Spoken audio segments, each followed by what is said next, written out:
শয়তান সবসময় জিতে কেন জানেন?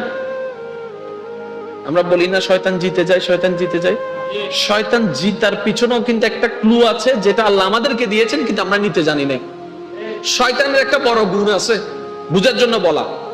সেটা হচ্ছে শয়তান কখনো নিরাশ হয় না, যে সবসময় ধৈর্য ধরে থাকে।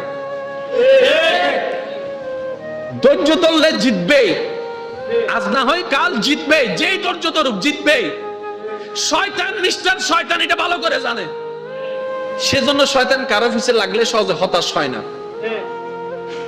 শয়তান কখনো হতাশ হয় না, এটা লেগেই থাকে। এটা বলে যে আজ না হয় কাল হবে, কাল না হয় পরশু হবে, পরশু না হয় তরশু আমার দলে আসবেই আসবেই আসবে। সে ধৈর্য ধরে থাকে বলে সফল হয়। আমরা যদি বুঝতে পারি, জীবন কেন্দ্রিক যদি এই শব্দটা বসাতে পারি, আমাদের জীবনে যতই দুঃখ আসুক, যতই কষ্ট আসুক, যতই যন্ত্রণা আসুক,